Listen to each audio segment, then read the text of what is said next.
Hi అండి, welcome to my channel JCMN cooking blogs. ఈరోజు మంచి బ్రేక్ఫాస్ట్ రెసిపీతో మీ ముందుకు వచ్చేసాను. ఇంతవరకు ఎవరు ట్రై చేయనట్టు నేను ట్రై చేశాను. నేనైతే ఇంతవరకు చూడలేదన్నమాట. అదేంటో చివరి వరకు చూడండి. ట్విస్ట్గా ఉంటుంది, చాలా సూపర్గా ఉంటుంది, టేస్టీగా కూడా ఉంటుంది. ఈవినింగ్ స్నాక్స్ లాగా తీసుకోవచ్చు, మార్నింగ్ బ్రేక్ఫాస్ట్లో కూడా తీసుకోవచ్చు. బలానికి బలం, టేస్టీగా ఉంటుంది. ఏంటనుకుంటున్నారా? చపాతీ మిల్క్ బుర్జీ రోల్ అన్నమాట. మిల్క్ బుర్జీ అంటే ఏంటనుకుంటున్నారా?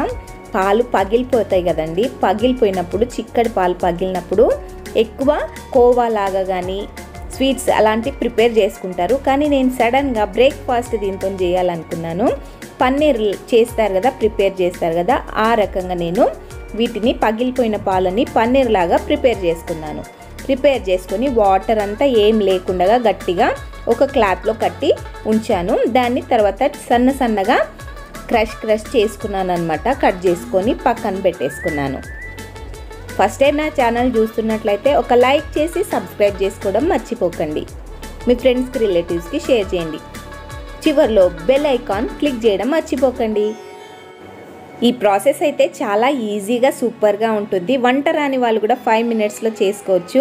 ఈవెన్ బ్యాచులర్స్ కూడా చాలా సూపర్గా తొందరగా చేసుకునే రెసిపీ అనమాట. టేస్ట్ మాత్రం తగ్గదు.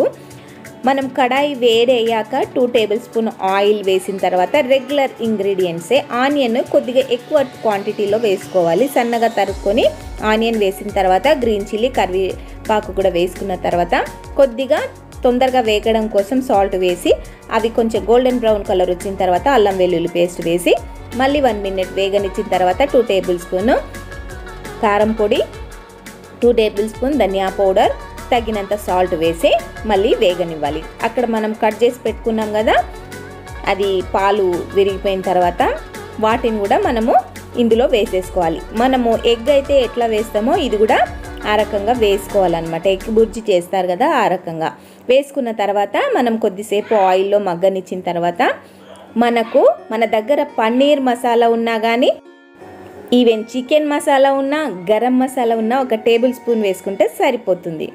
ఆ లోపు మనము మూత పెట్టేసి 5 మినిట్స్లో రెడీ అయిపోతుంది. ఆ లోపు మనము ప్రిపేర్ చేసుకున్నటువంటి చపాతీ పిండి కానీ, పూరి పిండి కానీ, ఈవెన్ మైదా పిండి ఉన్నా కూడా వాడుకోవచ్చు అనమాట. చపాతీలాగా ఒత్తుకున్న తర్వాత అది ఒకవైపు దోరగా చపాతీ కాలుతున్నప్పుడు చూడండి, ఇక్కడ ప్రిపేర్ అయిపోయింది. మిల్క్ బుర్జీ ప్రిపేర్ అయిపోయింది అనమాట. ఇక్కడ మనం పెనం మీద చపాతీ దోరగా కాల్చుకోవాలి. సిమ్లో మాత్రమే పెట్టాలి. ఇది చపాతీ కాలేటప్పుడు ఒకవైపు మనము రెండో వైపు కూడా దోరగా కాలిన తర్వాత ఆయిల్ కానీ నెయ్యి కానీ వేసుకొని మనం ప్రిపేర్ చేసుకున్న మిల్క్ బుర్జీని తగినంత వేసుకొని మనకిష్టం ఉన్న షేప్లో పెనం మీద వేడిగా ఉన్నప్పుడే ప్రెస్ చేసి 2 సైడ్స్ కాల్చుకుంటే సరిపోతుంది. ఎలా ఉంది వీడియో?